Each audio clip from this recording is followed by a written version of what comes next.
Le maître d'un empire forcé de prendre la fuite. Il a tout perdu. Ses privilèges, son armée, ses trésors. Mais il reste le roi d'un territoire qui s'étend à perte de vue. La Perse. Sa dernière bataille fut une cuisante défaite. Son puissant ennemi, Alexandre le Grand.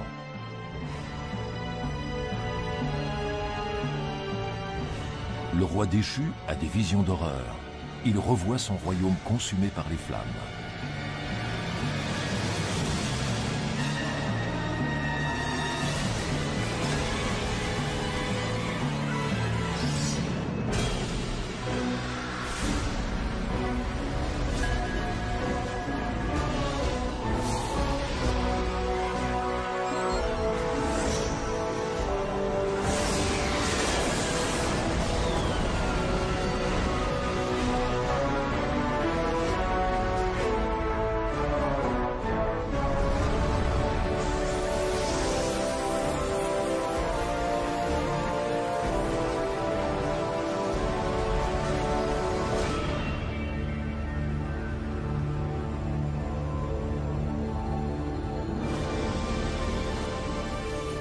Il y a presque 2500 ans, la Perse formait un empire constitué de déserts et de cailloux.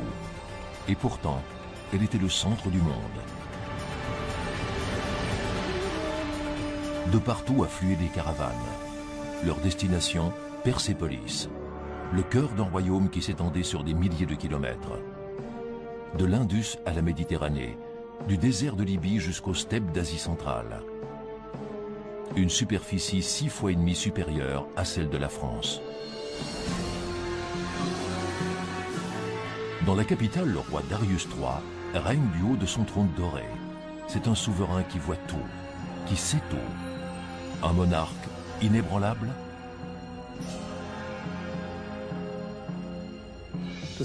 La Perse formait un empire pluriethnique. À de nombreux points de vue, on peut dire qu'il a été le prédécesseur et le modèle de l'Empire romain.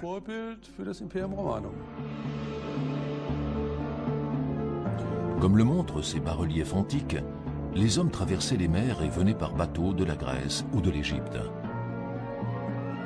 Ils apportaient de l'Inde lointaine des cargaisons entières de trésors. Les éléphants, les chameaux, les bœufs, représentés ici, portent sur leur dos les objets précieux de leurs pays respectifs. Ils avaient un objectif unique, honorer la souveraineté d'un roi puissant.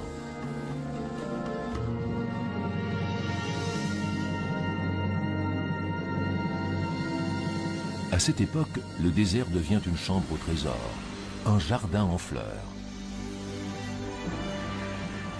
Le palais du roi de Perse réunissait tous les savoir-faire de l'Antiquité. Une architecture sophistiquée où resplendissaient toutes les couleurs de l'arc-en-ciel.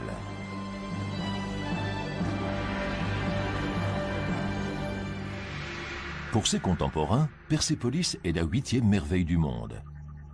Un chef-d'œuvre d'architecture, comme le montre cette reconstitution en 3D.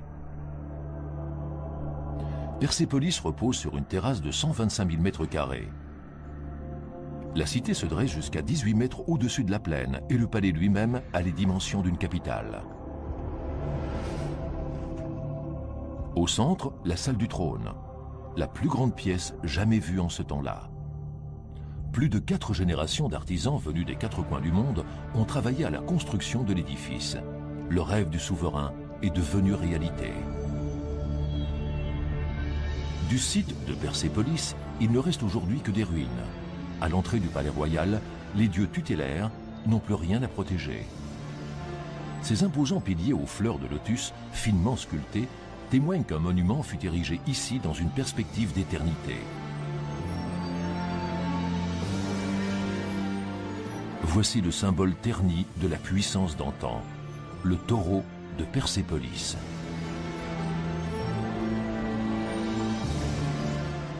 Ces imposants escaliers extérieurs en pierre, ornés de bas-reliefs, avaient été signés des plus grands maîtres.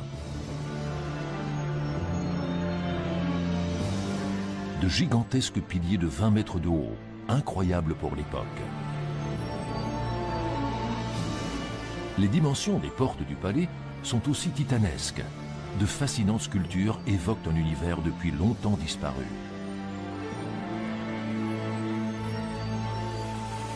De toutes les résidences du roi de Perse, Persépolis était la plus exceptionnelle.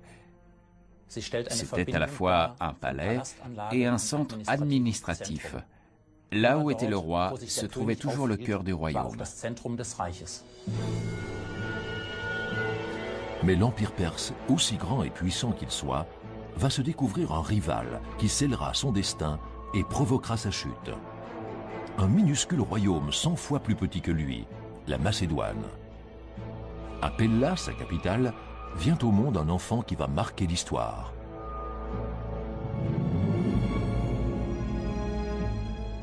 Il est né ici, à l'ombre des montagnes austères de Macédoine, Alexandre, que l'on appellera plus tard le Grand, et qui osera défier le puissant roi Darius III.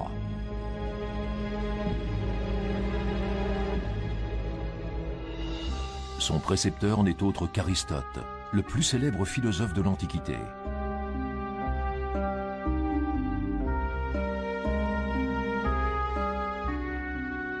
Il lui enseigne la logique de la réflexion, le pouvoir des mots, les rouages de la politique. Alexandre saura transformer les paroles de son professeur en actes. Il n'oubliera jamais ce que lui raconte Aristote sur les richesses de la Perse. Dans les chambres au trésor de Persépolis, il y aurait de l'or à profusion. Un trésor dont il suffirait de s'emparer pour se venger des exactions commises autrefois par les Perses. 150 ans auparavant, ils ont détruit le monument qui faisait toute la fierté de la Grèce, l'Acropole d'Athènes, pour punir le peuple grec de ne pas vouloir se soumettre à leur volonté.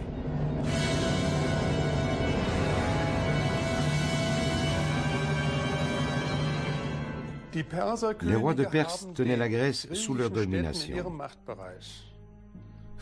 Même s'ils leur avaient promis la fortune et la liberté, ils les avaient privés de leur autonomie politique. Et par-dessus tout, de leur droit de partir en guerre. Le peuple grec était profondément offensé. Ce qu'il voulait plus que tout, c'était être libre. Alexandre se sent investi d'une mission, que ce rêve de liberté devienne réalité. Très tôt, il apprend à se battre et à vaincre. Et même s'il ne le savait pas, le temps lui est compté. Il mourra jeune, à 33 ans seulement. Mais dans sa courte vie, il accomplira davantage de choses que tous les autres grands généraux de l'histoire.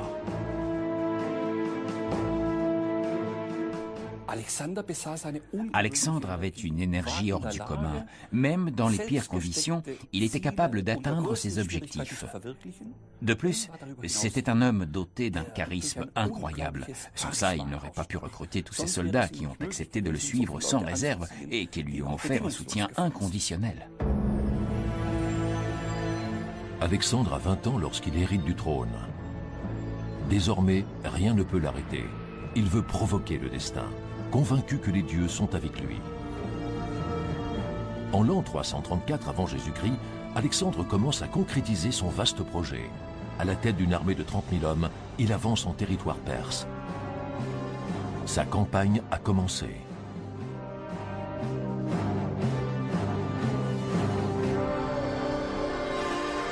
Il veut changer le monde.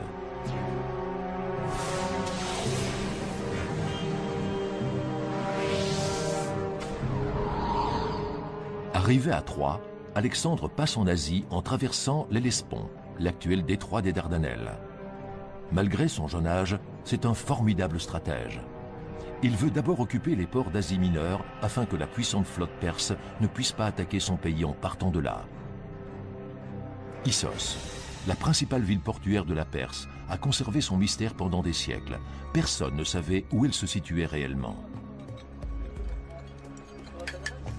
Récemment, une équipe d'archéologues dirigée par l'américaine Mary-Henriette Gates a réussi à localiser le site historique.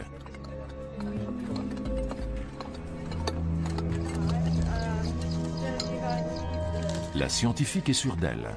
C'est ici qu'a eu lieu le premier face-à-face entre Alexandre et Darius III, et que la puissante Perse a entamé son déclin.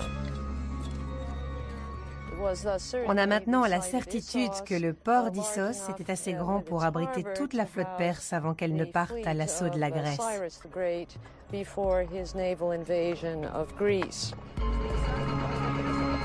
Ironie du sort, c'est également d'ici que la flotte perse était partie plus d'un siècle auparavant pour aller conquérir Athènes.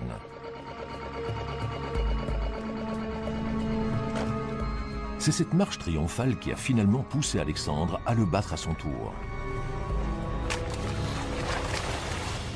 Les archéologues recherchent aujourd'hui les vestiges de ce qui faisait autrefois la fierté de la Perse.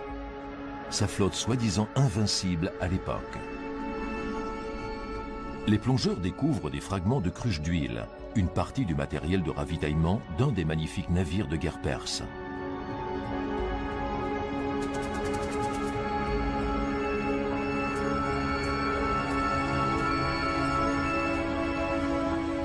Ce navire était probablement amarré à cette énorme ancre de pierre.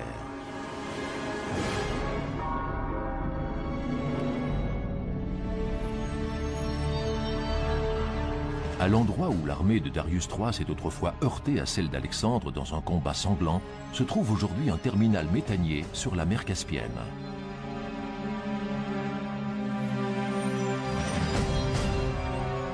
L'animation en 3D révèle ce qui s'est probablement passé à Issos en l'an 333 avant Jésus-Christ.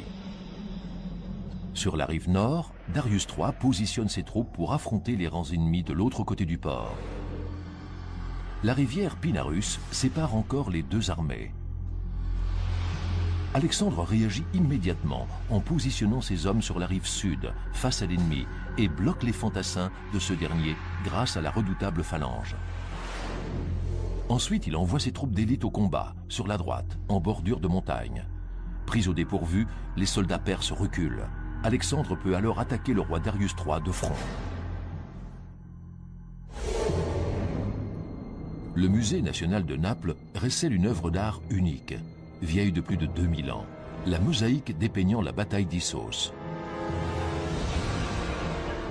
Tel un instantané d'un correspondant de guerre de l'Antiquité, elle montre comment Darius III a perdu le contrôle de la situation. Du côté perse, le désordre, des soldats fuyant dans tous les sens, des combattants à l'agonie. En face, Alexandre, dont la jeunesse n'a d'égal que la détermination, l'ennemi a capitulé. Beaucoup d'exemples ont prouvé que dans l'Antiquité, le commandant en chef est en fin de compte l'arme ultime de sa propre armée. Celle-ci n'est que son instrument. Si jamais le commandant en chef dépose les armes, toute la bravoure de ses soldats devient alors inutile. Le roi de Perse préfère prendre la fuite avec ses chars. Darius III, un lâche, cette mosaïque reflète-t-elle vraiment la vérité? La supériorité d'Alexandre, alors âgé de 22 ans, était-elle réellement si prodigieuse? La rivière Pinarus, située à 3 km de la mer. L'archéologue Marie-Henriette Gates a reconstitué le puzzle du drame historique. C'est à cet endroit précis que Darius III a été confronté pour la première fois au génie militaire d'Alexandre.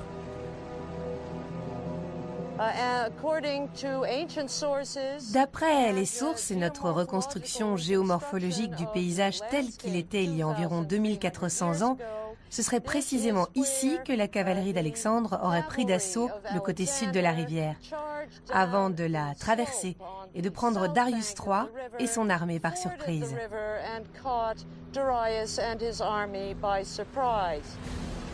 La rivière Pinarus a pris une teinte rouge sang. La bataille d'Issos a fait des milliers de morts.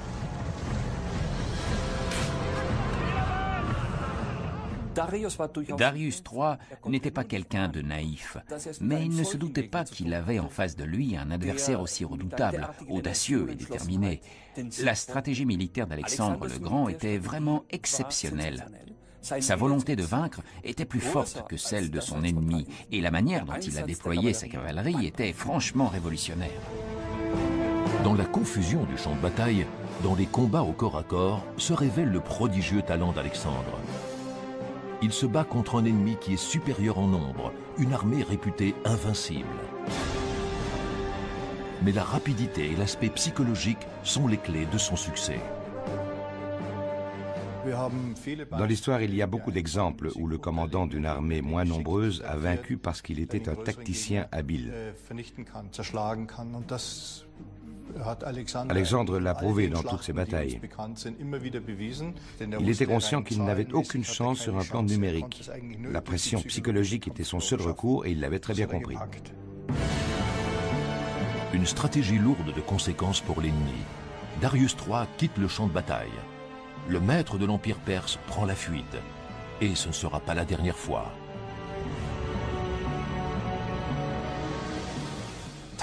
La tactique d'Alexandre consistait à pourchasser le roi au milieu de ses troupes.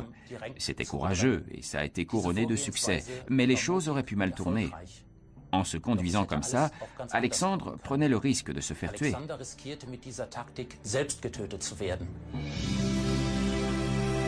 Alexandre prend d'énormes risques. La victoire paraît désormais si proche. Il savoure les fruits de son triomphe, les trésors abandonnés par Darius III dans son campement.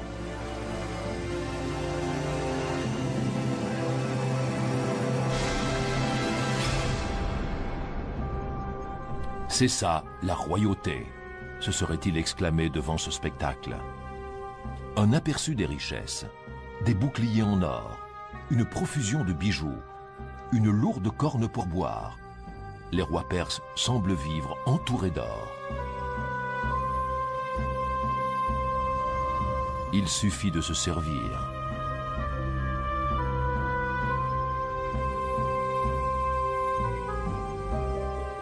Alexandre s'approprie aussi un autre trésor.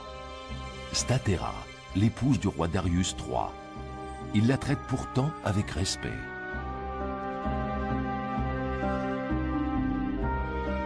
Serait-ce un homme d'honneur? Cette facette de sa personnalité montre que c'est un homme plein de contradictions. Sur les fresques antiques, il apparaît sous les traits d'un jeune et glorieux héros. Sur les pièces de monnaie, son portrait est celui d'un dieu. Derrière toutes ces représentations, quel était donc son véritable visage?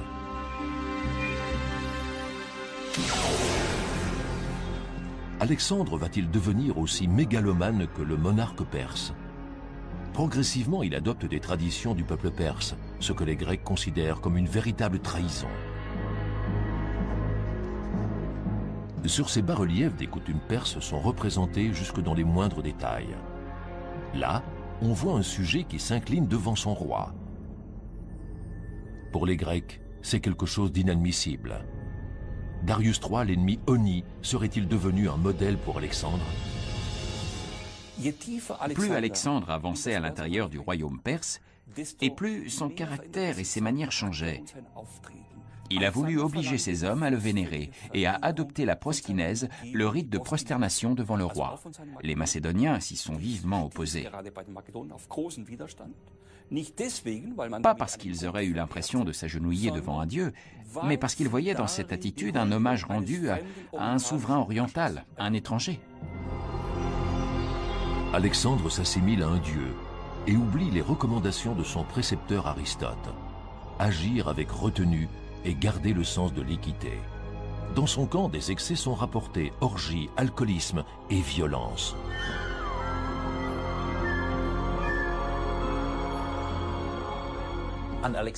Depuis toujours, les avis sont partagés sur le personnage d'Alexandre. Certains voient en lui un précurseur, celui qui a fait le lien entre les cultures d'Orient et d'Occident. D'autres retiennent surtout sa brutalité pendant sa campagne contre la Perse. Ses châtiments n'ont pas épargné les femmes et les enfants. Des milliers d'entre eux ont été vendus comme esclaves ou ont été tués. Tausende wurden in die Sklaverei verkauft oder sogar getötet. La bataille d'Issos est la première victoire d'Alexandre. Cependant, la route est encore longue jusqu'à Persépolis. L'armée perse n'est pas encore totalement vaincue. Il reste des milliers de kilomètres à parcourir en territoire ennemi. Mais le pouvoir d'attraction de Persépolis est irrésistible. Aujourd'hui, les ruines de la ville ne laissent guère deviner sa grandeur d'autrefois. Au milieu des terres arides, d'une couleur brune uniforme, se dressait cet imposant monument, tel une pierre précieuse brillant de tout son éclat. Le vent et les orages ont depuis longtemps effacé ces couleurs originelles.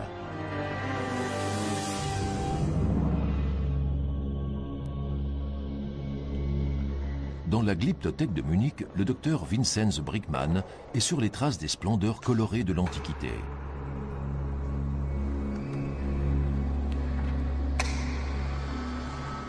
Le rayon lumineux de la lampe UV n'éclaire pas uniquement le marbre blanc. Ce qui était depuis des siècles invisible à l'œil nu se révèle maintenant à travers les rayons ultraviolets, les riches couleurs passées de la peinture.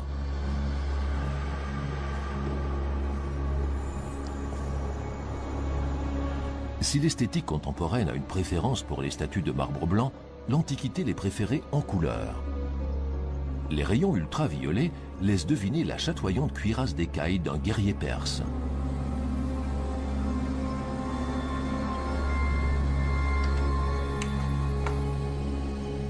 L'ordinateur réunit les données issues de multiples recherches pour former une image complète.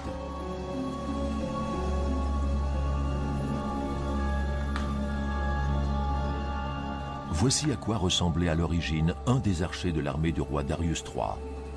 Une image réaliste aux couleurs éclatantes. Le secret des couleurs révèle également, même avant l'époque d'Alexandre, l'étroitesse des liens entre Grecs et Perses. Manifestement, des artistes grecs ont travaillé à Persépolis. Ils n'ont pas seulement transmis leur savoir aux Perses, ils ont aussi participé à la réalisation de certains ouvrages. On peut l'affirmer parce qu'en étudiant le style et l'architectonique des édifices, on a trouvé des traces de l'influence grecque.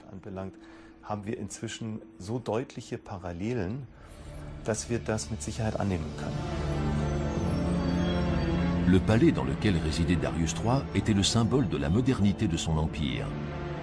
Il témoignait de sa pluriethnicité, des différents talents et savoir-faire, de l'union de plusieurs cultures au sein de l'empire.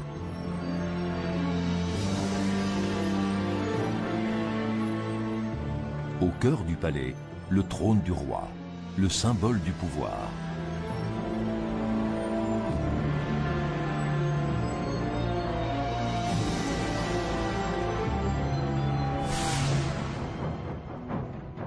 Ces images d'archives témoignent de l'influence de la civilisation perse dont certaines traditions se sont perpétuées à travers les siècles. Il y a 35 ans, le Shah d'Iran organisait la célébration du 2500e anniversaire de la fondation de l'Empire perse. Tout ce qui constitue l'identité de l'Iran aujourd'hui trouve son origine il y a environ 2500 ans. En témoignent ces soldats en tenue d'époque, portant les armes qui faisaient autrefois la force de la Perse.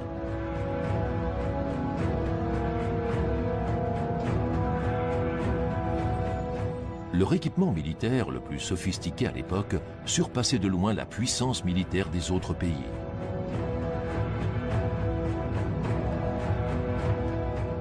Les traditions des rois de Perse rayonnent toujours, mais elle n'a pas porté chance aux tyrans des temps modernes.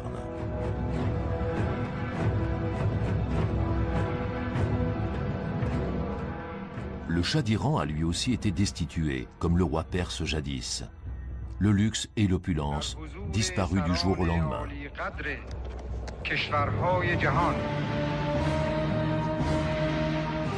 Darius III et Alexandre le Grand, un couple mal assorti, mais qui a les mêmes ambitions. Alexandre rêve aussi de pouvoir illimité. Le monde sera son champ de bataille.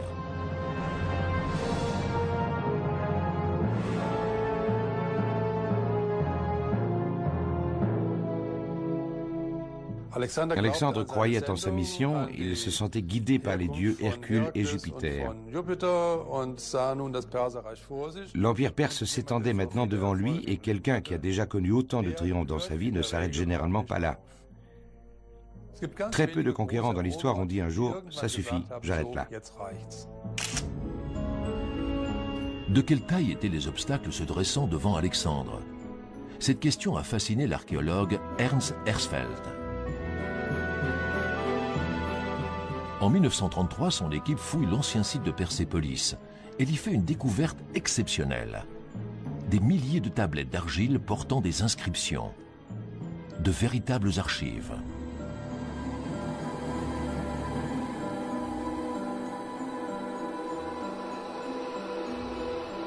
Ces documents relatent non seulement la vie à la cour, mais aussi la vie quotidienne des hommes de la Perse antique. Ces rois avaient mis en place une infrastructure remarquable. Commerçants et voyageurs empruntaient des routes sûres et un réseau de caravansérails permettait un commerce prospère au sein d'une région pluriethnique. Les Perses dominaient tout un empire, mais les influences culturelles extérieures étaient très nombreuses. Ils aimaient apprendre des autres peuples et ils étaient très tolérants. C'est pour cette raison que pendant plusieurs siècles, l'Empire perse, Imperium Persicum, a pu régner sur tout le Proche-Orient voisin.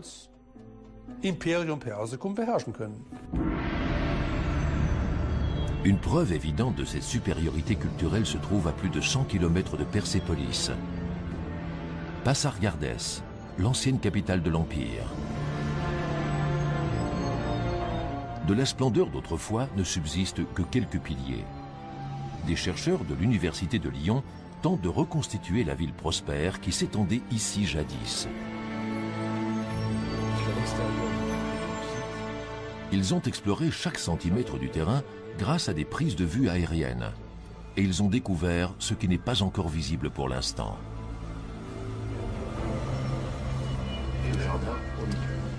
Des structures cachées sous terre. Elles révèlent le secret de Pasargādès, un gigantesque système d'irrigation qui a mené la vie dans cette contrée désertique.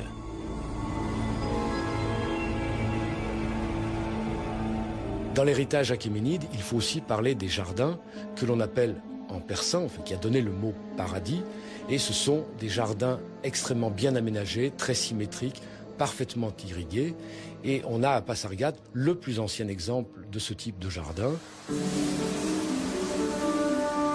L'eau qui a transformé Pasargādès en jardin fertile provient de la fonte des neiges des monts Zagros, situés à des centaines de kilomètres de là. Un don de la nature que les hommes ont su exploiter. L'eau était le trésor le plus précieux de ce monde. Capable de transformer l'ocre du désert en jardin aux 1000 couleurs, elle était l'élixir de vie.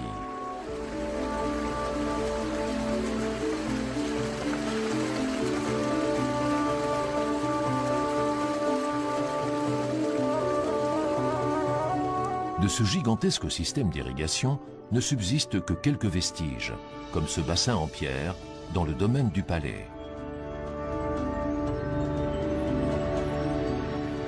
On parle souvent de la décadence de l'Empire achéménide. Il faut savoir que l'archéologie ne rend absolument pas compte d'une décadence, bien au contraire. On peut penser qu'un certain nombre de techniques qui ont été ou créées ou améliorées à l'époque achéménide se sont maintenues à travers l'Antiquité, le Moyen-Âge et jusqu'à l'époque moderne. De nos jours, de pareils jeux d'eau nous semblent ordinaires. Dans nos villes modernes jaillissent d'innombrables sources artificielles comme celle-ci. Mais dans l'Antiquité, grâce à cette technique, les hommes avaient conquis le désert pour en faire un espace de vie. Ces énormes conduites souterraines sont des cannas. La force vitale des hommes et de la végétation s'y écoulait pour gagner le centre de la ville. Certains de ces cannas, véritables prouesses techniques, ont été conservés. Sous terre, l'eau protégée du soleil s'écoulait jusqu'au cœur du royaume. On peut admirer les dernières traces de ce système d'irrigation dans la ville de Yazd.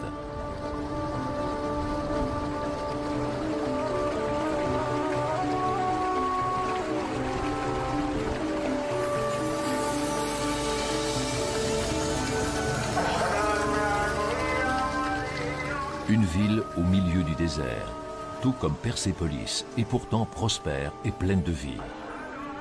Elle compte aujourd'hui 300 000 habitants.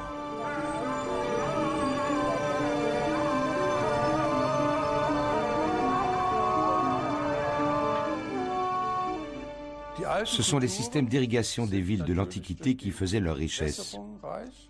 Il devait être bien structuré et il l'était généralement de manière centralisée. Autour se greffait le centre de la vie économique, qui était aussi souvent le centre politique, l'un des plus importants. Sans Alexandre le Grand, l'Empire perse aurait survécu pendant encore plusieurs siècles.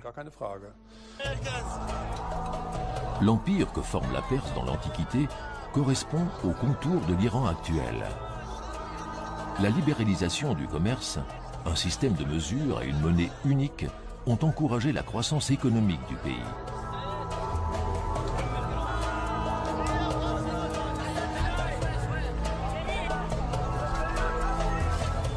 C'est comme si tous les visages exprimaient cette fierté ancestrale que ressentent ceux qui ont créé de leurs propres mains un paradis dans le désert.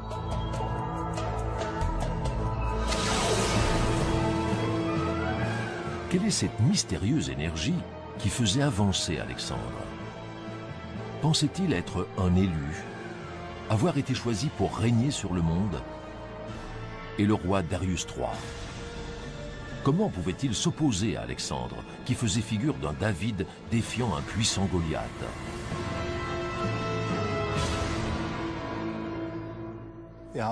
Darius III a eu peur.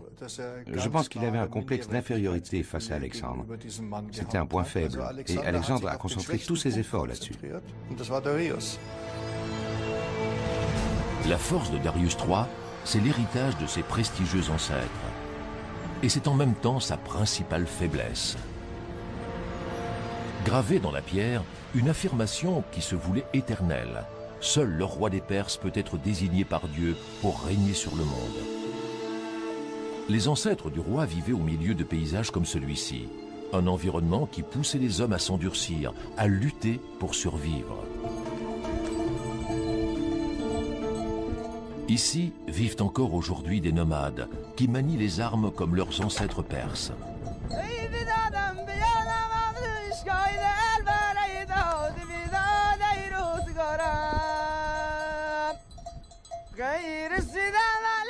Les chants évoquent une vie difficile entre montagnes et steppes. Des déplacements incessants au gré des pâturages. Une vie austère, un combat contre soi-même et contre les autres.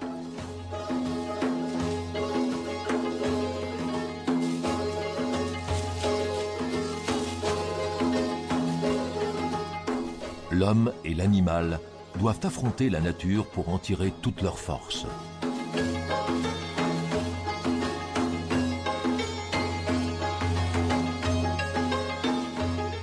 Pieds nus pour traverser les cols enneigés.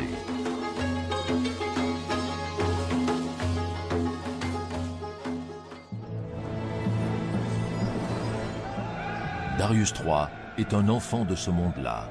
Dur, impitoyable, né pour vaincre. Ainsi l'exige l'héritage transmis par ses aïeux. Il réunit tous les moyens humains et matériels dont il dispose. Il rassemble la plus grande armée que son empire ait jamais vue. 150 000 hommes. Serait-ce sa dernière chance? Darius a un mauvais pressentiment, mais il est prêt à relever le défi. Mais où cet homme déjà vaincu trouve-t-il la force de se battre à nouveau? En observant le ciel?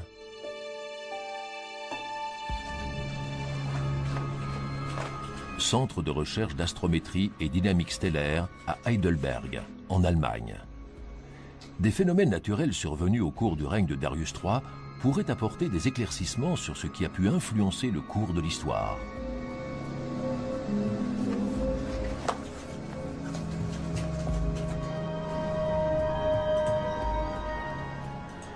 Le docteur Lutz Madel entre dans son ordinateur les données de la conjoncture astrale du 20 septembre de l'an 331 avant Jésus-Christ, peu avant 20 heures en Mésopotamie. Il y a eu une éclipse de lune. Cette éclipse de lune était visible dans tout l'océan Indien, des côtes de l'Afrique orientale jusqu'à l'Asie centrale et jusqu'à l'Indochine. Elle s'est finie avec la sortie de la lune de la pénombre vers 23 heures, heure locale. Finsternis hat dann schließlich geendet mit dem Austritt des Mondes aus dem Kernschatten der Erde gegen 23 Uhr Ortszeit. Quel effet a eu ce signe du ciel sur Darius III et ses soldats? A-t-il jugé qu'il lui était favorable? La superstition aurait-elle influencé de manière décisive le déroulement et la fin de la bataille de Gaugamélès? Les historiens sont convaincus que Darius III était un adepte de la religion du prophète Zoroastre, alias Zarathustra, dont le dieu Ahura Mazda symbolise le feu.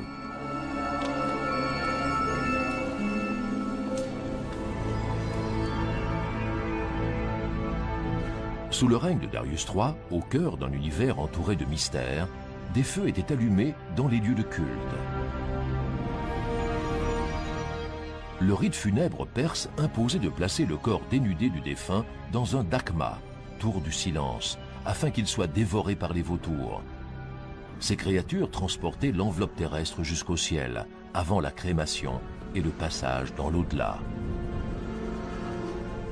Les signes célestes bénéfiques ou de mauvais augure avaient certainement une forte influence sur les hommes de l'Antiquité.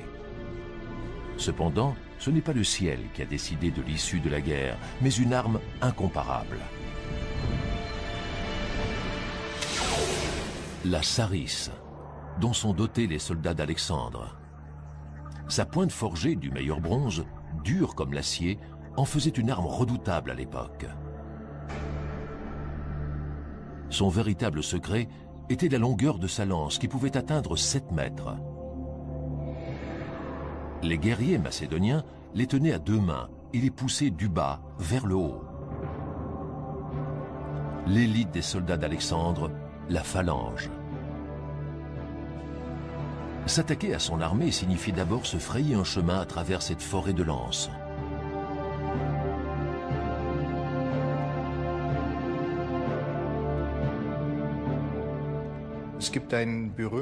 Paul-Émile Lucius Aemilius Paulus était un célèbre sénateur et chef militaire romain.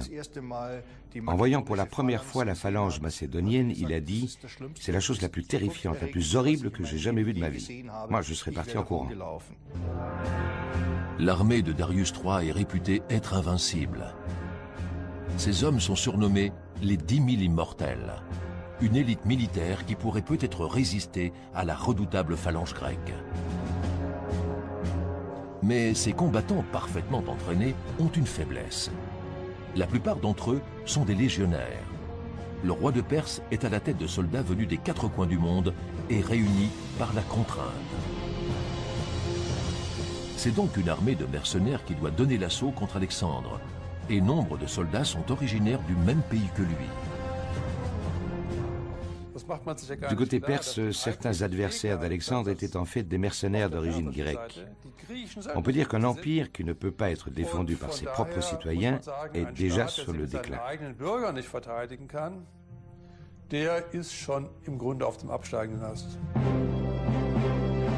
Au contraire, Alexandre a à ses côtés des soldats très motivés et dévoués à sa personne. Il est admiré et ses hommes lui obéissent de manière inconditionnelle.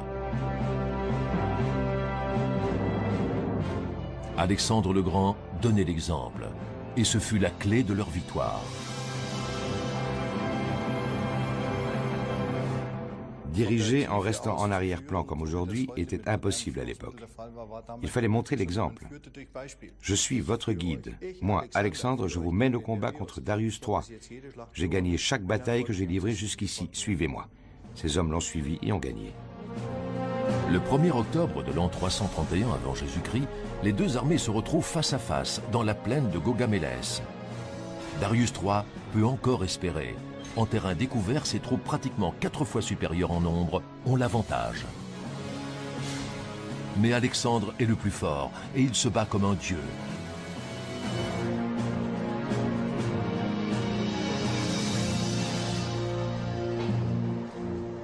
Au British Museum de Londres se trouve une collection d'écrits cunéiformes unique en son genre.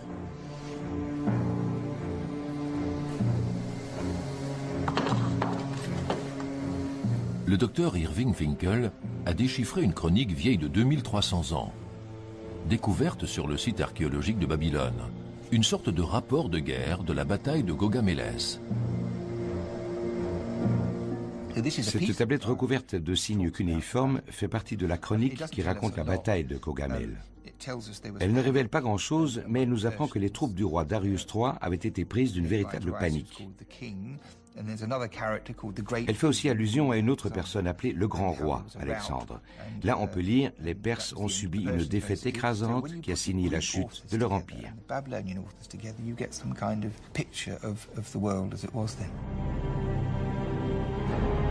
Cette découverte vient corroborer sur le plan historique ce que décrit cette mosaïque découverte à Pompéi. Voici comment se sont probablement déroulées les dernières minutes de la bataille de Gaugamélès. L'armée perse est entièrement dispersée. Alexandre le Grand est encore une fois redoutable. Plus déterminé que jamais, il met son ennemi en déroute. Pour la seconde fois, Alexandre le Grand triomphe. Le roi Darius est de nouveau obligé de prendre la fuite. L'histoire se répète. Le souverain perse renonce. Il abandonne les soldats qui se battent pour lui. Il est pourtant à la tête d'une armée supérieure en nombre. Ces soldats n'auront plus jamais à obéir à ses ordres.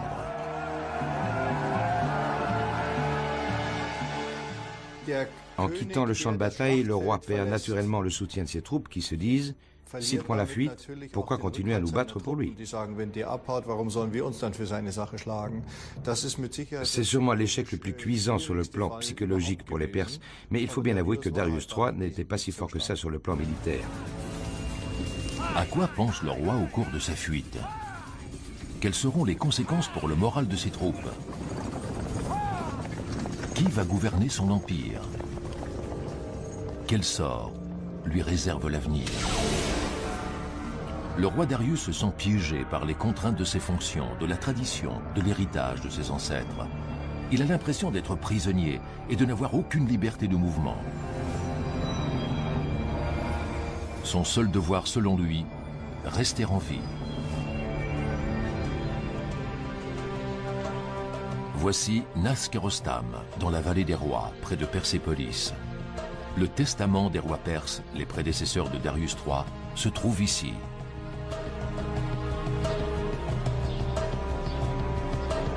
À l'abri du monde et des regards, dans les parois rocheuses verticales, sont creusées des chambres funéraires. Le chemin qui y mène est dangereux et vertigineux.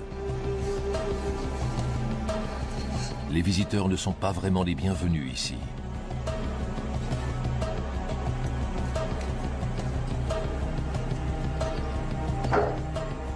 Seul celui qui parvient au sommet peut admirer les détails du décor. D'imposants piliers creusés dans la roche. Comme eux, le roi porte sur ses épaules tout le poids de son royaume.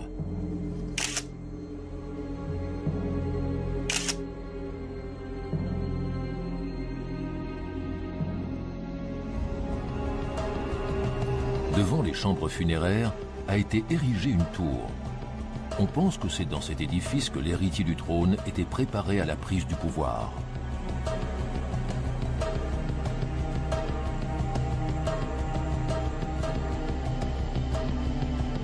Mais ce passé dont les Perses sont si fiers ne vaut plus rien.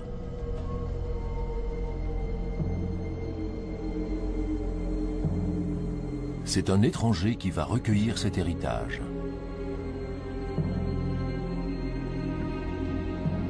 Alexandre le Grand.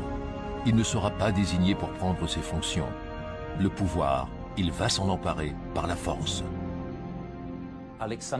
Ce n'est pas vraiment un colosse au pied d'argile qu'Alexandre a vaincu. Jusqu'à la fin, l'Empire perse est resté riche et prospère. La chute est rapide. Les troupes victorieuses d'Alexandre avancent maintenant au cœur de l'Empire sans rencontrer de résistance. Ils passent par des défilés surnommés les portes perses, dernier obstacle naturel sur le chemin menant à Persépolis. La dernière occasion de stopper la progression d'Alexandre aurait pu se concrétiser au niveau des monts Zagros. Mais Darius III a pris la fuite. Désormais, Persépolis est une proie facile.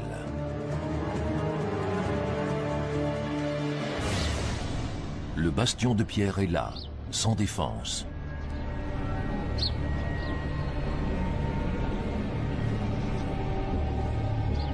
La rage des conquérants va-t-elle se déchaîner dans un assaut final?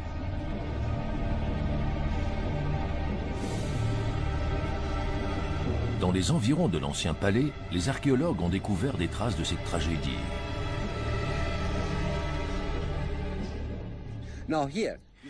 Vous voyez cette coloration blanche sur les piliers? C'est la preuve que Persépolis a brûlé dans un incendie. Ce qui avait été utilisé pour construire la ville, c'est une pierre calcaire de couleur jaunâtre. Un incendie très important a calciné la pierre, et la chaleur que le feu a dégagée a provoqué cette coloration blanche à certains endroits. Le brasier infernal de Persépolis, un geste de folie ou un acte prémédité? Les recherches sur le site de Persépolis montrent clairement que l'incendie avait été prémédité et que le palais avait été mis à sac avant ça. Alexandre le Grand, l'incendiaire.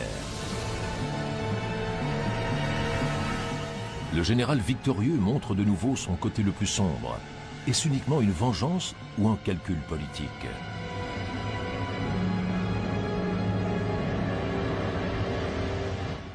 En réduisant Persépolis en cendres, Alexandre a voulu faire un signe au peuple grec et à sa patrie. Il a fait ça en toute conscience, pour se venger de la destruction de l'acropole par Xerxès Ier pendant la Seconde Guerre médique. C'était pour montrer à ses alliés grecs qu'il devait agir avec brutalité envers les Perses. Le roi Darius III est devenu un fuyard solitaire, un paria, l'incarnation de tous les échecs.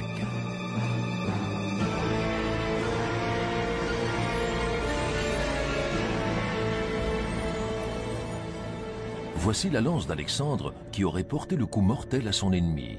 Mais ce n'est qu'une légende.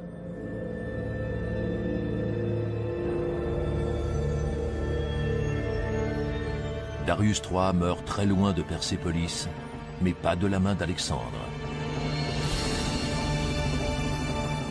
Le satrape Bessus a conspiré contre Darius. Il espérait le faire capturer par ses hommes, puis le livrer à Alexandre. Mais ces derniers ont paniqué et ont préféré le tuer rapidement.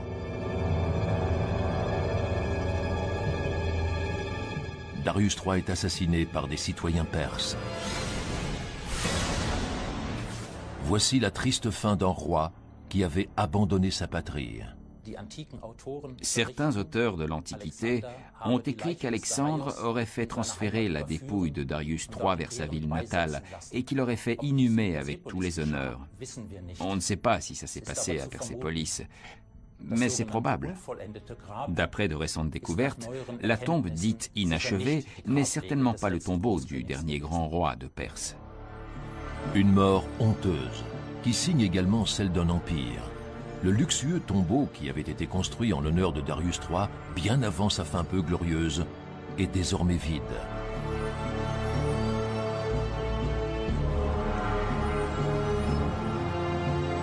Plus aucun roi de Perse ne sera inhumé derrière ces pierres. Plus personne ne donnera son nom à ces bas-reliefs sur les murs extérieurs. Une tombe inachevée. Une vie de souverain inachevée.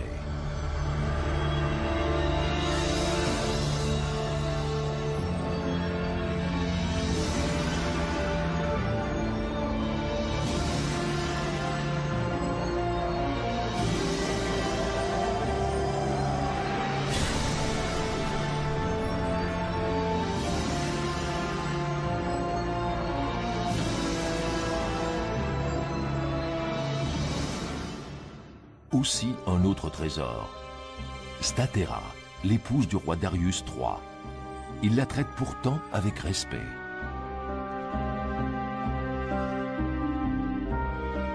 Serait-ce un homme d'honneur? Cette facette de sa personnalité montre que c'est un homme plein de contradictions. Sur les fresques antiques, il apparaît sous les traits d'un jeune et glorieux héros. Sur les pièces de monnaie, son portrait est celui d'un dieu. Derrière toutes ces représentations, quel était donc son véritable visage?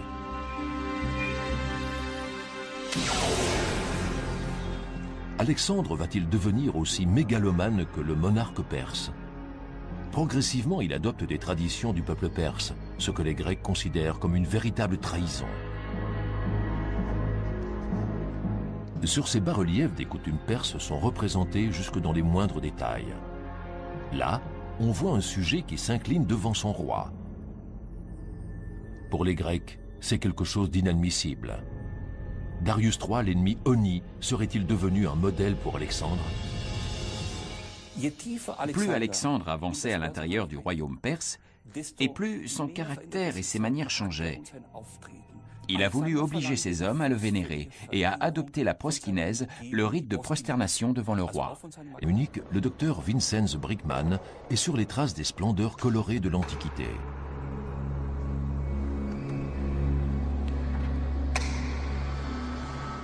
Le rayon lumineux de la lampe UV n'éclaire pas uniquement le marbre blanc. Ce qui était depuis des siècles invisible à l'œil nu se révèle maintenant à travers les rayons ultraviolets, les riches couleurs passées de la peinture.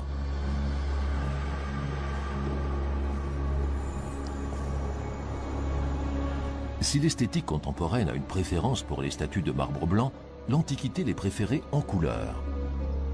Les rayons ultraviolets laissent deviner la chatoyante cuirasse d'écaille d'un guerrier perse.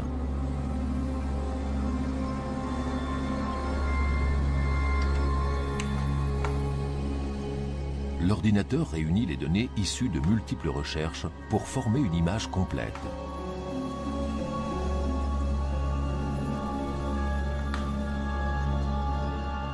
Voici à quoi ressemblait à l'origine un des archers de l'armée du roi Darius III.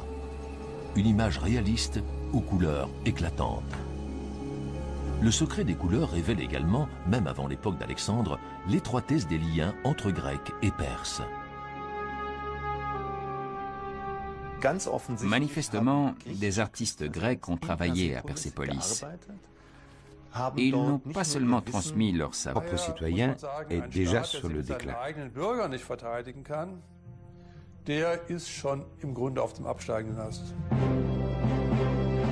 Au contraire, Alexandre a à ses côtés des soldats très motivés et dévoués à sa personne. Il est admiré et ses hommes lui obéissent de manière inconditionnelle. Alexandre le Grand donnait l'exemple, et ce fut la clé de leur victoire. Diriger en restant en arrière-plan comme aujourd'hui était impossible à l'époque. Il fallait montrer l'exemple. Je suis votre guide. Moi, Alexandre, je vous mène au combat contre Darius III. J'ai gagné chaque bataille que j'ai livrée jusqu'ici. Suivez-moi. Ces hommes l'ont suivi et ont gagné. Le 1er octobre de l'an 331 avant Jésus-Christ, les deux armées se retrouvent face à face dans la plaine de Gaugamélès. Darius III peut encore espérer. En terrain découvert, ses troupes pratiquement 4 fois supérieures en nombre ont l'avantage. Mais Alexandre est le plus fort et il se bat comme un dieu.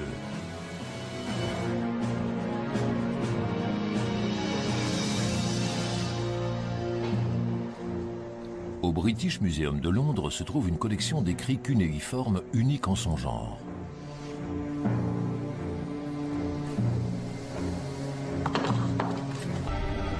Dans les environs de l'ancien palais, les archéologues ont découvert des traces de cette tragédie.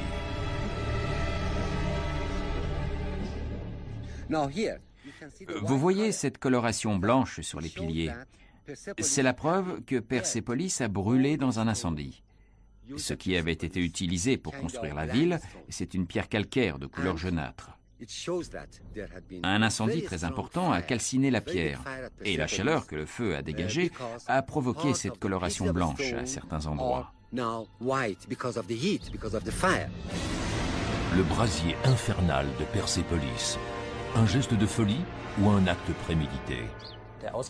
Les recherches sur le site de Persépolis montrent clairement que l'incendie avait été prémédité et que le palais avait été mis à sac avant ça. Alexandre le Grand, l'incendiaire. Le général victorieux montre de nouveau son côté le plus sombre. Est-ce uniquement une vengeance ou un calcul politique?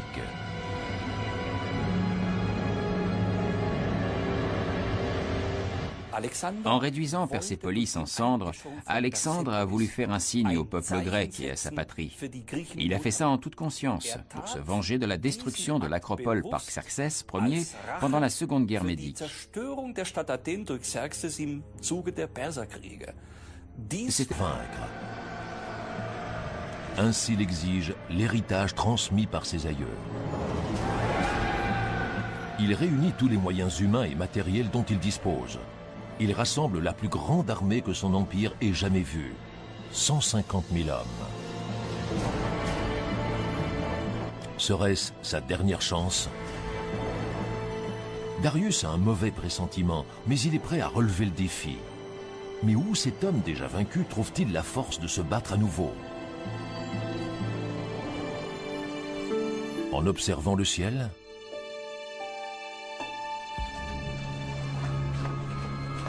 Centre de recherche d'astrométrie et dynamique stellaire à Heidelberg, en Allemagne. Des phénomènes naturels survenus au cours du règne de Darius III pourraient apporter des éclaircissements sur ce qui a pu influencer le cours de l'histoire.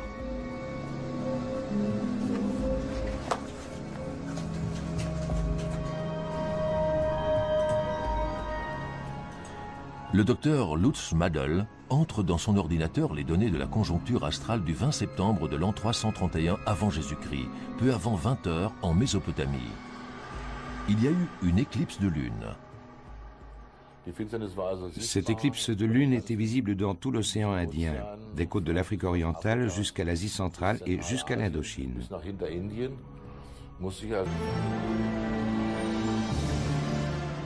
Ces imposants escaliers extérieurs en pierre, ornés de bas-reliefs, avaient été signés des plus grands maîtres. De gigantesques piliers de 20 mètres de haut, incroyables pour l'époque. Les dimensions des portes du palais sont aussi titanesques. De fascinantes sculptures évoquent un univers depuis longtemps disparu.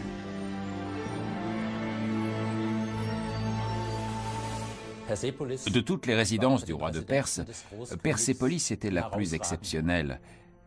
C'était à la fois un palais et un centre administratif. Là où était le roi se trouvait toujours le cœur du royaume. Mais l'Empire perse, aussi grand et puissant qu'il soit, va se découvrir un rival qui scellera son destin et provoquera sa chute. Un minuscule royaume 100 fois plus petit que lui, la Macédoine. À Pella, sa capitale, vient au monde un enfant qui va marquer l'histoire.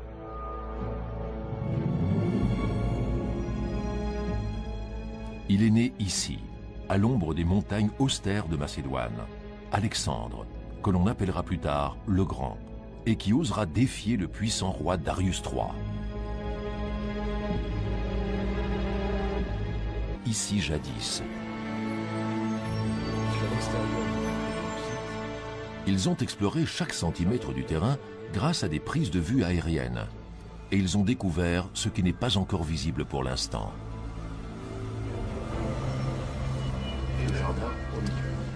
Des structures cachées sous terre. Elles révèlent le secret de Passargades, un gigantesque système d'irrigation qui a mené la vie dans cette contrée désertique.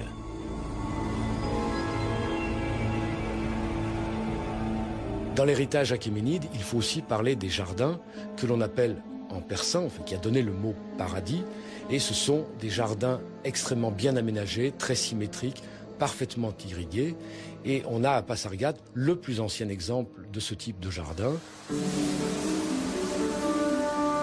L'eau qui a transformé Passargades en jardin fertile provient de la fonte des neiges des monts Zagros, situés à des centaines de kilomètres de là. Un don de la nature que les hommes ont su exploiter.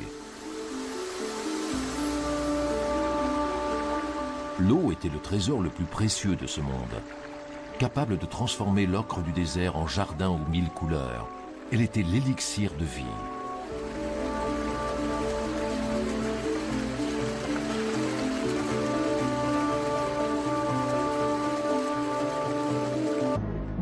Sur ces bas-reliefs, des coutumes perses sont représentées jusque dans les moindres détails.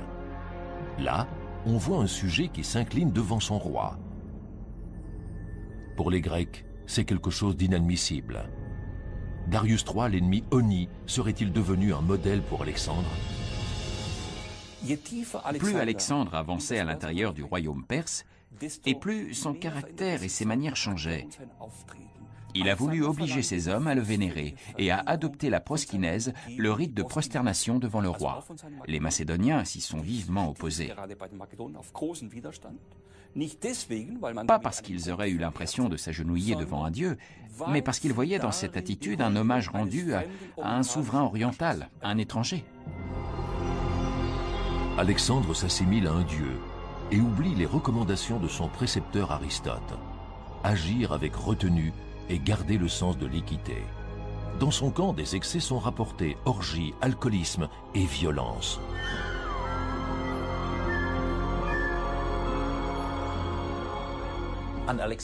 Depuis toujours, les avis sont partagés sur le personnage d'Alexandre. Certains voient en lui un précurseur, celui qui a fait le lien entre les cultures d'Orient et d'Occident. D'autres retiennent surtout sa brutalité pendant sa campagne contre la Perse. Ses châtiments n'ont pas épargné les femmes et les enfants, des milliers d'entre eux.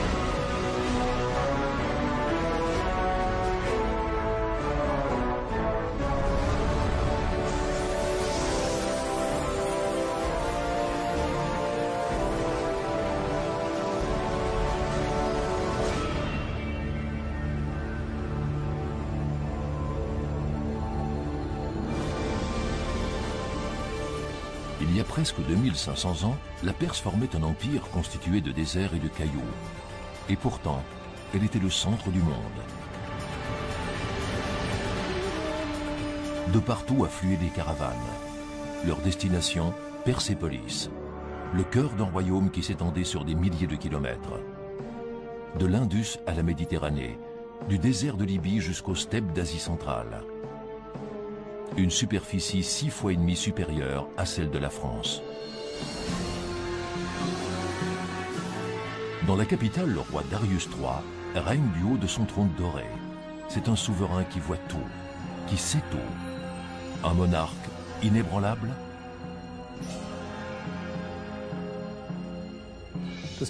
La Perse formait un empire pluriethnique.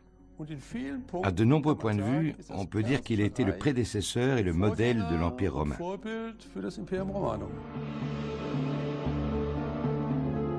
Comme le montrent ces bas-reliefs antiques, rester en vie.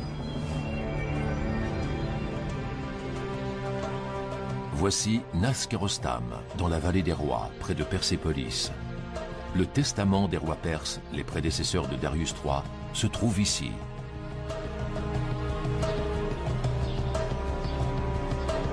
À l'abri du monde et des regards, dans les parois rocheuses verticales, sont creusées des chambres funéraires. Le chemin qui y mène est dangereux et vertigineux. Les visiteurs ne sont pas vraiment les bienvenus ici.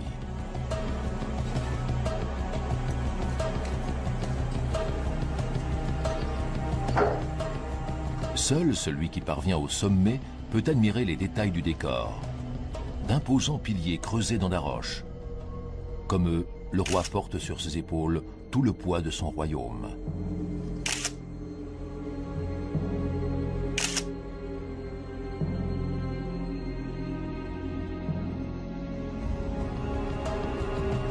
Devant les chambres funéraires a été érigée une tour. On pense que c'est dans cet édifice que l'héritier du trône était préparé à la prise du pouvoir.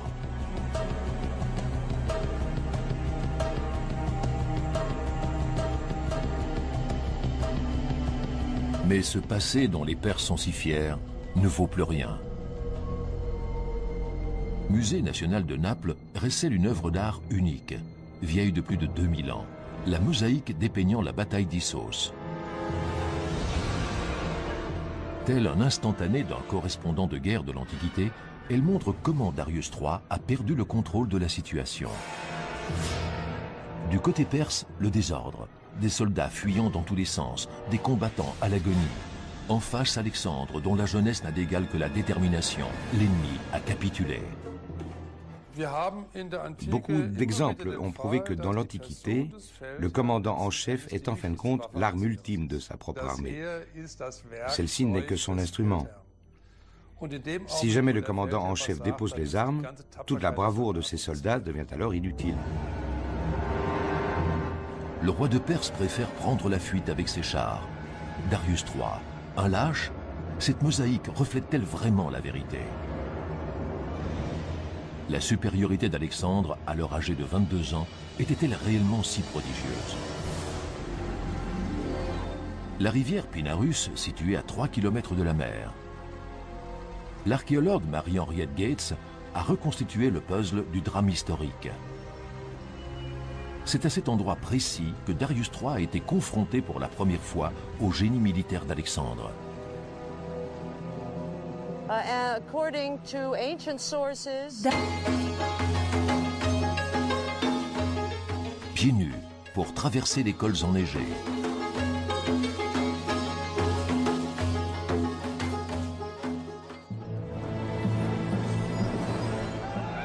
Darius III est un enfant de ce monde-là, dur, impitoyable, né pour vaincre. Ainsi l'exige l'héritage transmis par ses aïeux. Il réunit tous les moyens humains et matériels dont il dispose.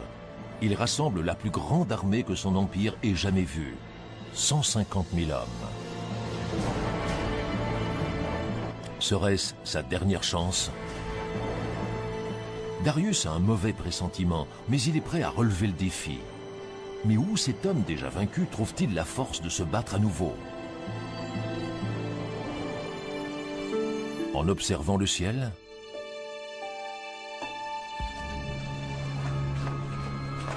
Centre de recherche d'astrométrie et dynamique stellaire à Heidelberg, en Allemagne.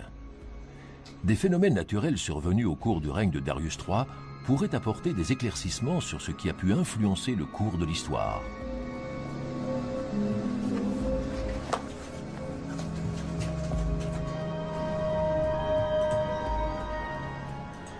Le docteur Lutz Madel entre dans son ordinateur les deux. Leur équipement militaire le plus sophistiqué à l'époque surpassait de loin la puissance militaire des autres pays.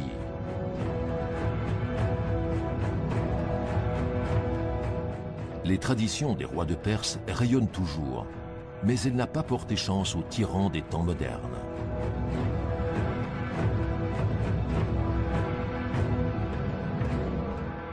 Le Shah d'Iran a lui aussi été destitué, comme le roi perse jadis. Le luxe et l'opulence disparus du jour au lendemain.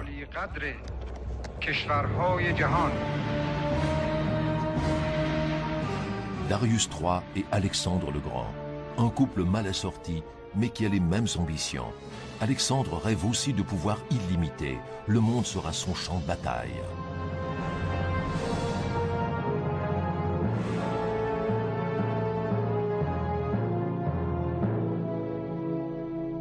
Alexandre croyait en sa mission, il se sentait guidé par les dieux Hercule et Jupiter. L'empire perse s'étendait maintenant devant lui et quelqu'un qui a déjà connu autant de triomphes dans sa vie ne s'arrête généralement pas là. Très peu de conquérants dans l'histoire ont dit un jour « ça suffit, j'arrête là ». De quelle taille étaient les obstacles se dressant devant Alexandre? Cette question a fasciné l'archéologue Madel, entre dans son ordinateur les données de la conjoncture astrale du 20 septembre de l'an 331 avant Jésus-Christ, peu avant 20 heures en Mésopotamie. Il y a eu une éclipse de lune. Cette éclipse de lune était visible dans tout l'océan Indien, des côtes de l'Afrique orientale jusqu'à l'Asie centrale et jusqu'à l'Indochine. Elle s'est finie avec la sortie de la lune de la pénombre vers 23 heures, heure locale. Finsternis hat dann schließlich geendet mit dem Austritt des Mondes aus dem Kernschatten der Erde gegen 23 Uhr Ortszeit. Quel effet a eu ce signe du ciel sur Darius III et ses soldats? A-t-il jugé qu'il lui était favorable? La superstition aurait-elle influencé de manière décisive le déroulement et la fin de la bataille de Gaugamélès? Les historiens sont convaincus que Darius III était un adepte de la religion du prophète Zoroastre, alias Zarathustra, dont le dieu Ahura Mazda symbolise le feu.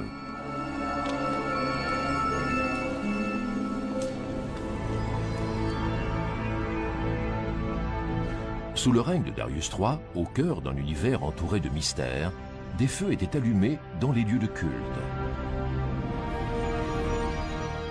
Le rite funèbre perse imposait de placer le corps dénudé du défunt dans un dakma, tour d'art.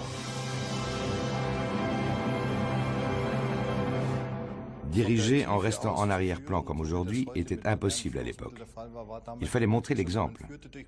Je suis votre guide. Moi, Alexandre, je vous mène au combat contre Darius III. J'ai gagné chaque bataille que j'ai livrée jusqu'ici. Suivez-moi. Ces hommes l'ont suivi et ont gagné. Le 1er octobre de l'an 331 avant Jésus-Christ, les deux armées se retrouvent face à face dans la plaine de Gaugamélès. Darius III peut encore espérer. En terrain découvert, ses troupes pratiquement 4 fois supérieures en nombre ont l'avantage. Mais Alexandre est le plus fort et il se bat comme un dieu.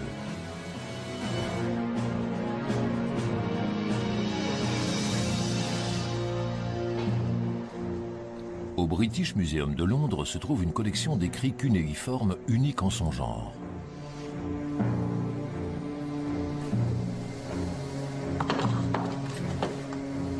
Le docteur Irving Finkel a déchiffré une chronique vieille de 2300 ans, découverte sur le site archéologique de Babylone, une sorte de rapport de guerre de la bataille de Gaugamélès. Cette tablette recouverte de signes cunéiformes fait partie de la chronique qui raconte la bataille de Gaugamel. Elle ne révèle pas grand-chose, mais elle nous apprend que les troupes du roi Darius III avaient été prises d'une véritable panique.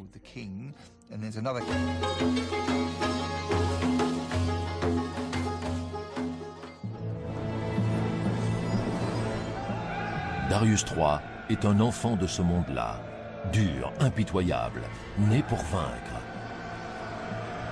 Ainsi l'exige l'héritage transmis par ses aïeux.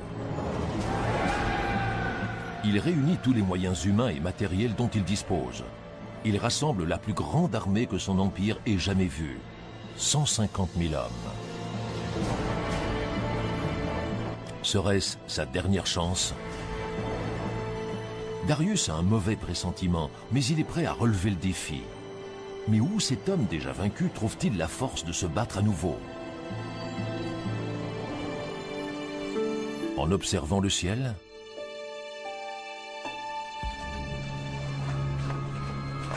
Centre de recherche d'astrométrie et dynamique stellaire à Heidelberg, en Allemagne.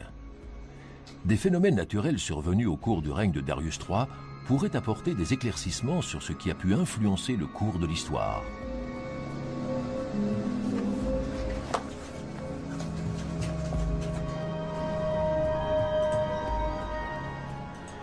Le docteur Lutz Madel entre dans son ordinateur les deux.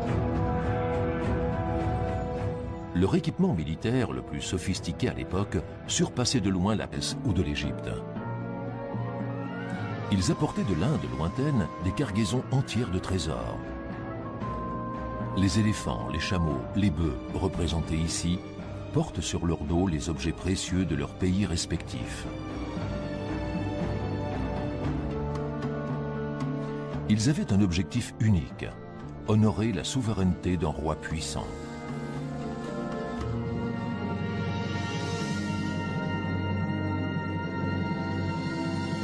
À cette époque, le désert devient une chambre au trésor, un jardin en fleurs. Le palais du roi de Perse réunissait tous les savoir-faire de l'Antiquité. Une architecture sophistiquée où resplendissaient toutes les couleurs de l'arc-en-ciel.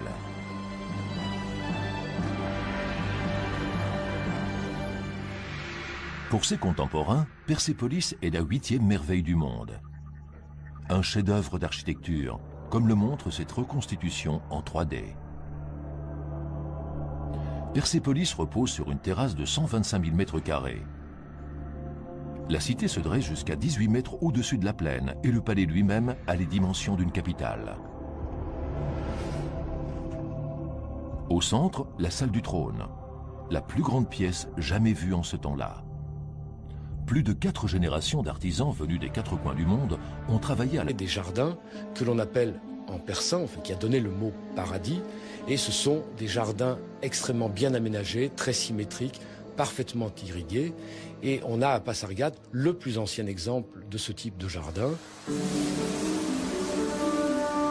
L'eau qui a transformé Pasargades en jardin fertile provient de la fonte des neiges des monts Zagros, situés à des centaines de kilomètres de là. Un don de la nature que les hommes ont su exploiter. L'eau était le trésor le plus précieux de ce monde.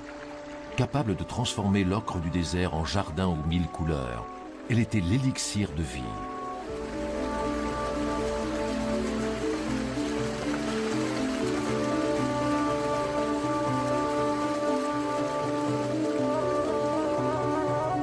De ce gigantesque système d'irrigation ne subsistent que quelques vestiges, comme ce bassin en pierre dans le domaine du palais.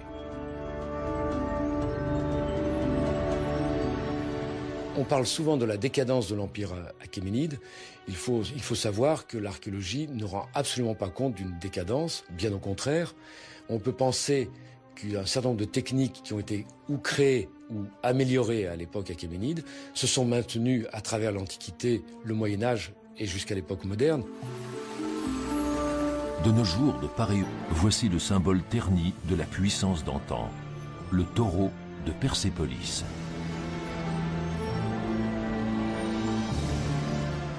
Ces imposants escaliers extérieurs en pierre, ornés de bas-reliefs, avaient été signés des plus grands maîtres. De gigantesques piliers de 20 mètres de haut, incroyables pour l'époque. Les dimensions des portes du palais sont aussi titanesques. De fascinantes sculptures évoquent un univers depuis longtemps disparu.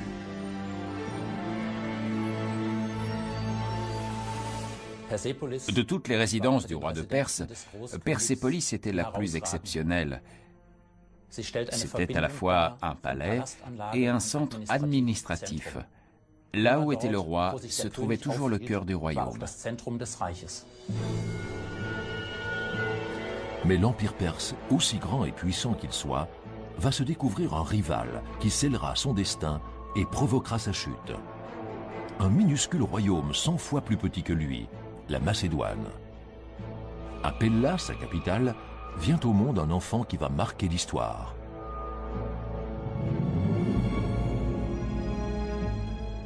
Il est né ici, à l'ombre des montagnes austères de Macédoine, Alexandre, que l'on appellera plus tard le Grand. Et de ce gigantesque système d'irrigation ne subsistent que quelques vestiges, comme ce bassin en pierre dans le domaine du palais. On parle souvent de la décadence de l'Empire achéménide. Il faut savoir que l'archéologie ne rend absolument pas compte d'une décadence, bien au contraire. On peut penser qu'un certain nombre de techniques qui ont été ou créées ou améliorées à l'époque achéménide se sont maintenues à travers l'Antiquité, le Moyen-Âge et jusqu'à l'époque moderne. De nos jours, de pareils jeux d'eau nous semblent ordinaires. Dans nos villes modernes jaillissent d'innombrables sources artificielles comme celle-ci. Mais dans l'Antiquité, grâce à cette technique, les hommes avaient conquis le désert pour en faire un espace de vie. Ces énormes conduites souterraines sont des cannas. La force vitale des hommes et de la végétation s'y écoulait pour gagner le centre de la ville. Certains de ces cannas, véritables prouesses techniques, ont été conservés. Sous terre, l'eau protégée du soleil s'écoulait jusqu'au cœur du royaume. On peut admirer les dernières traces de ce système d'irrigation dans la ville de Yazd.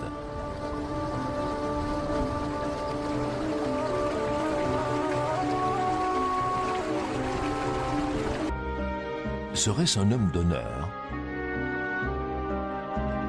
Cette facette de sa personnalité montre que c'est un homme plein de contradictions. Sur les fresques antiques, il apparaît sous les traits d'un jeune et glorieux héros. Sur les pièces de monnaie, son portrait est celui d'un dieu.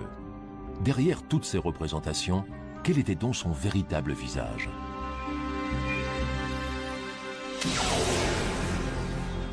Alexandre va-t-il devenir aussi mégalomane que le monarque perse?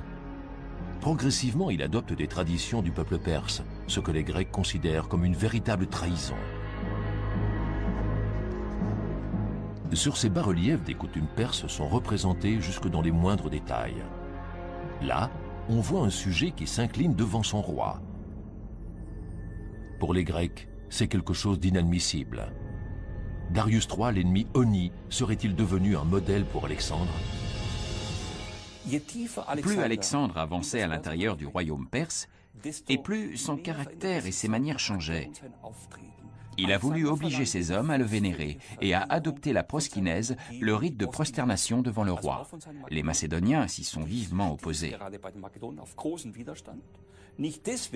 Pas parce qu'ils auraient eu l'impression de s'agenouiller devant un dieu, mais parce qu'ils voyaient dans cette attitude un hommage rendu à un... Le palais du roi de Perse réunissait tous les savoir-faire de l'Antiquité. Une architecture sophistiquée où resplendissaient toutes les couleurs de l'arc-en-ciel.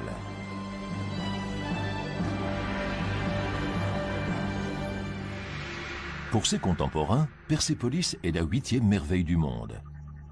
Un chef-d'œuvre d'architecture, comme le montre cette reconstitution en 3D. Persépolis repose sur une terrasse de 125 000 mètres carrés. La cité se dresse jusqu'à 18 mètres au-dessus de la plaine et le palais lui-même a les dimensions d'une capitale. Au centre, la salle du trône, la plus grande pièce jamais vue en ce temps-là. Plus de 4 générations d'artisans venus des 4 coins du monde ont travaillé à la construction de l'édifice. Le rêve du souverain est devenu réalité. Du site de Persépolis, il ne reste aujourd'hui que des ruines. À l'entrée du palais royal, les dieux tutélaires n'ont plus rien à protéger. Ces imposants piliers aux fleurs de lotus, finement sculptés, témoignent qu'un monument fut érigé ici dans une perspective d'éternité. Voici le symbole terni de la puissance d'antan, le taureau de Persépolis.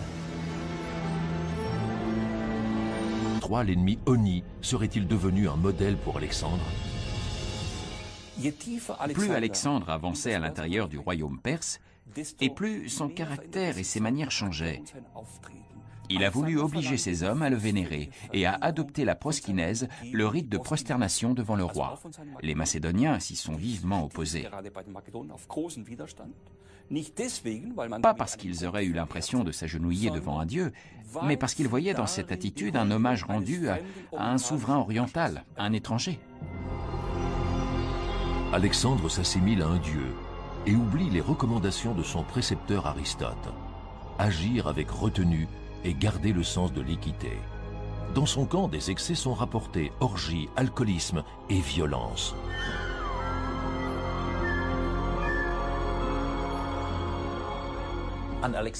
Depuis toujours, les avis sont partagés sur le personnage d'Alexandre. Certains voient en lui un précurseur, celui qui a fait le lien entre les cultures d'Orient et d'Occident. D'autres retiennent surtout sa brutalité pendant sa campagne contre la Perse. Ses châtiments n'ont pas épargné les femmes et les enfants. Des milliers d'entre eux.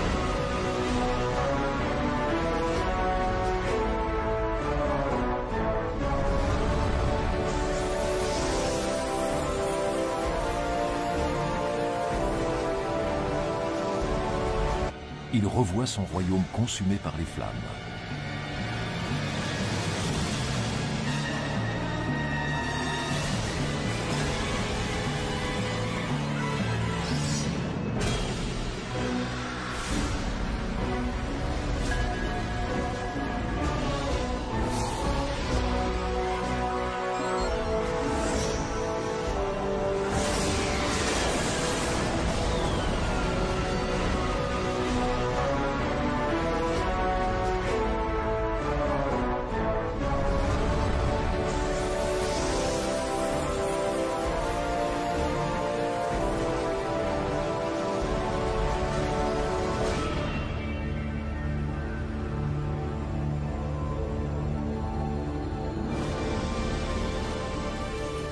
Il y a presque 2500 ans, la Perse formait un empire constitué de déserts et de cailloux. Et pourtant, elle était le centre du monde. De partout affluaient des caravanes. Leur destination, Persépolis, le cœur d'un royaume qui s'étendait sur des milliers de kilomètres. De l'Indus à la Méditerranée, du désert de Libye jusqu'aux steppes d'Asie centrale. Une superficie 6 fois et demie supérieure à celle de la France. Dans la capitale, le roi Darius III. Alexandre croyait en sa mission, il se sentait guidé par les dieux Hercule et Jupiter. L'empire perse s'étendait maintenant devant lui et quelqu'un qui a déjà connu autant de triomphes dans sa vie ne s'arrête généralement pas là. Très peu de conquérants dans l'histoire ont dit un jour « ça suffit, j'arrête là ». De quelle taille étaient les obstacles se dressant devant Alexandre? Cette question a fasciné l'archéologue Erdl, entre dans son ordinateur les données de la conjoncture astrale du 20 septembre de l'an 331 avant Jésus-Christ, peu avant 20 heures en Mésopotamie. Il y a eu une éclipse de lune.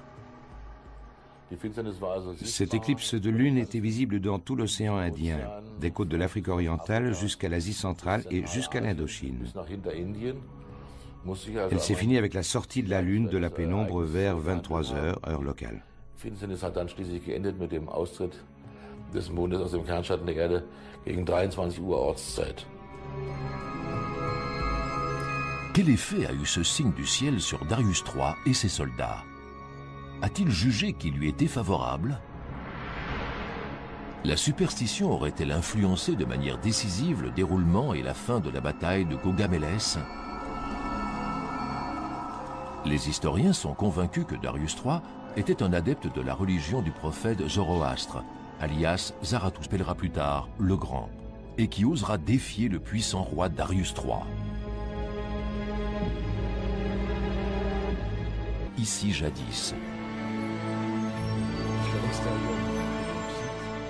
Ils ont exploré chaque centimètre du terrain grâce à des prises de vue aériennes, et ils ont découvert ce qui n'est pas encore visible pour l'instant.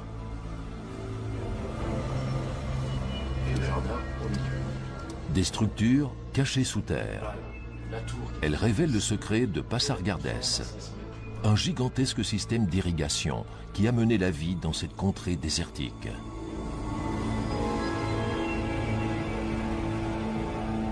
Dans l'héritage achéménide, il faut aussi parler des jardins que l'on appelle en persan, enfin, qui a donné le mot paradis, et ce sont des jardins extrêmement bien aménagés, très symétriques, parfaitement irrigués, et on a à Pasargade le plus ancien exemple de ce type de jardin. L'eau qui a transformé Pasargades en jardin fertile provient de la fonte des neiges des monts Zagros, situés à des centaines de kilomètres de là. Un don de la nature que les hommes ont su exploiter. L'eau était le trésor le plus précieux de ce monde. Capable de transformer l'ocre du désert en jardin aux 1000 couleurs. Elle était l'élixir de vie. Conséquence pour le moral de ses troupes. Qui va gouverner son empire? Quel sort lui réserve l'avenir? Le roi Darius se sent piégé par les contraintes de ses fonctions, de la tradition, de l'héritage de ses ancêtres. Il a l'impression d'être prisonnier et de n'avoir aucune liberté de mouvement. Son seul devoir, selon lui, rester en vie. Voici Naskerostam, dans la vallée des rois, près de Persépolis. Le testament des rois perses, les prédécesseurs de Darius III, se trouve ici.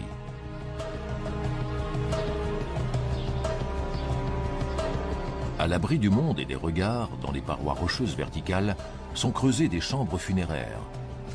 Le chemin qui y mène est dangereux et vertigineux. Les visiteurs ne sont pas vraiment les bienvenus ici.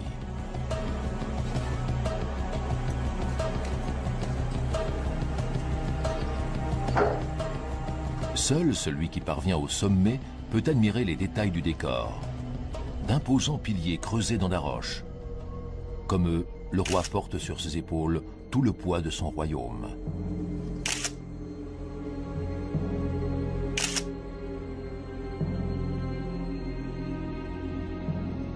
Il devait être bien structuré et il l'était généralement de manière centralisée.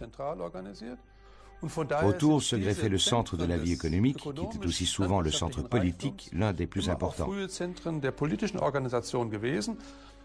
Sans Alexandre le Grand, l'Empire perse aurait survécu pendant encore plusieurs siècles. L'empire que forme la Perse dans l'Antiquité correspond au contour de l'Iran actuel. La libéralisation du commerce, un système de mesure et une monnaie unique ont encouragé la croissance économique du pays.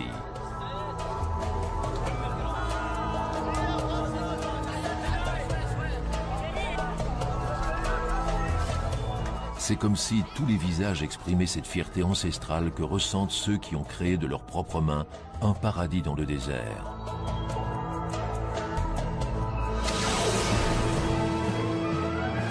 Quelle est cette mystérieuse énergie qui faisait avancer Alexandre? Pensait-il être un élu, avoir été choisi pour régner sur le monde?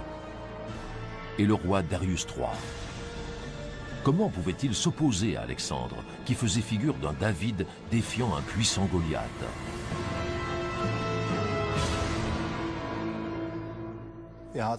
Darius III a eu peur. Je pense qu'il avait un complexe d'infériorité face à Alexandre. C'était un point faible. Et observant le ciel,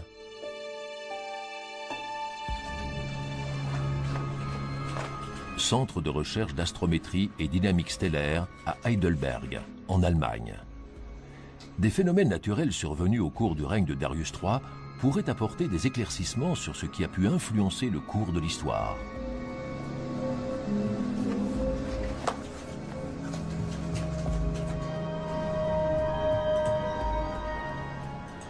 Le docteur Lutz Madel entre dans son ordinateur les données de la conjoncture astrale du 20 septembre de l'an 331 avant Jésus-Christ, peu avant 20 heures en Mésopotamie. Il y a eu une éclipse de lune.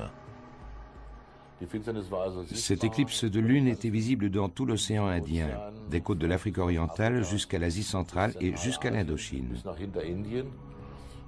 Elle s'est finie avec la sortie de la lune de la pénombre vers 23 heures, heure locale.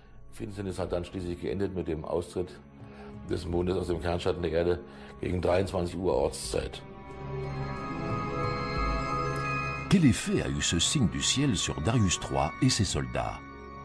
A-t-il jugé qu'il lui était favorable?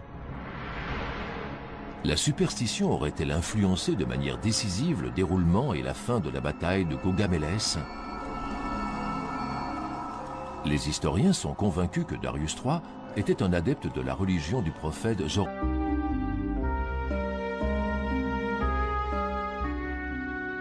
Il lui enseigne la logique de la réflexion, le pouvoir des mots, les rouages de la politique. Alexandre saura transformer les paroles de son professeur en actes. Il n'oubliera jamais ce que lui raconte Aristote sur les richesses de la Perse. Dans les chambres au trésor de Persépolis, il y aurait de l'or à profusion. Un trésor dont il suffirait de s'emparer pour se venger des exactions commises autrefois par les Perses. 150 ans auparavant, ils ont détruit le monument qui faisait toute la fierté de la Grèce, l'Acropole d'Athènes, pour punir le peuple grec de ne pas vouloir se soumettre à leur volonté.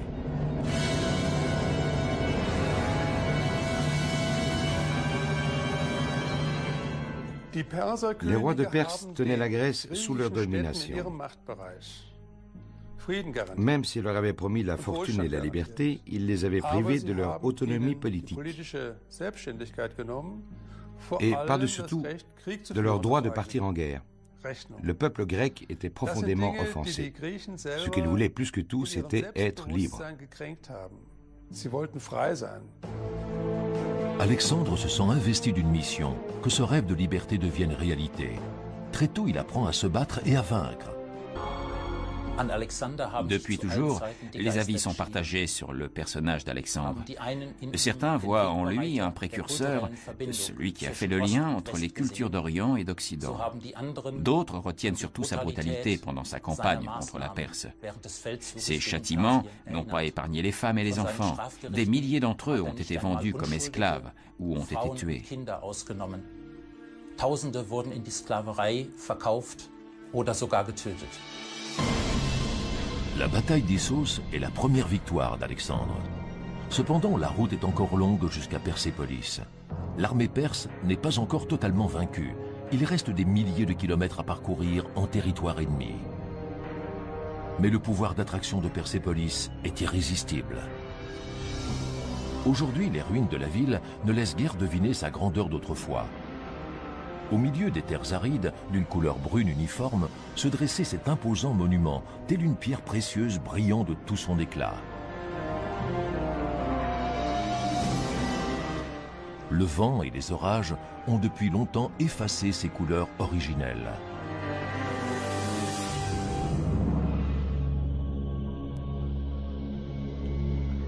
Dans la Glyptothèque de Munich, le docteur Vinzenz Brickmann est sur les traces des splendeurs colorées de l'Antiquité.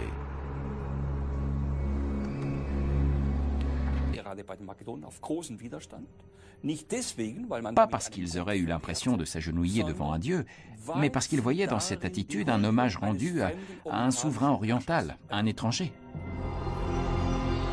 Alexandre s'assimile à un dieu et oublie les recommandations de son précepteur Aristote. Agir avec retenue et garder le sens de l'équité. Dans son camp, des excès sont rapportés, orgies, alcoolisme et violence.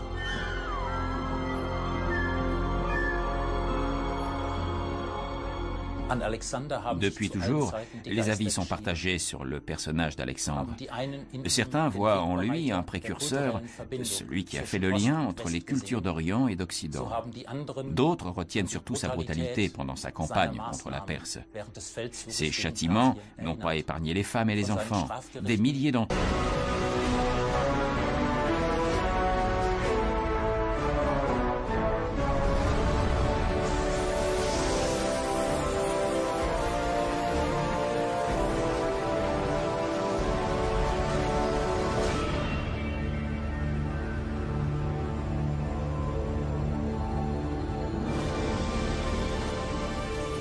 Il y a presque 2500 ans, la Perse formait un empire constitué de déserts et de cailloux. Et pourtant, elle était le centre du monde. Des jardins que l'on appelle en persan, enfin, qui a donné le mot paradis, et ce sont des jardins extrêmement bien aménagés, très symétriques, parfaitement irrigués, et on a à Pasargad le plus ancien exemple de ce type de jardin. L'eau qui a transformé Pasargardès en jardin fertile provient de la fonte des neiges des monts Zagros, situés à des centaines de kilomètres de là. Un don de la nature que les hommes ont su exploiter. L'eau était le trésor le plus précieux de ce monde. Capable de transformer l'ocre du désert en jardin aux 1000 couleurs, elle était l'élixir de vie.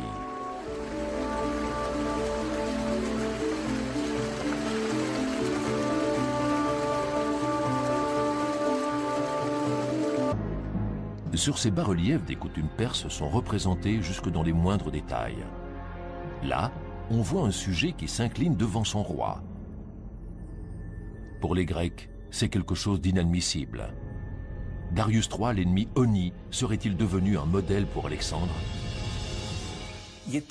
Plus Alexandre avançait à l'intérieur du royaume perse, et plus son caractère et ses manières changeaient. Il a voulu obliger ses hommes à le vénérer et à adopter la proskinèse, le rite de prosternation devant le roi. Les Macédoniens s'y sont vivement opposés.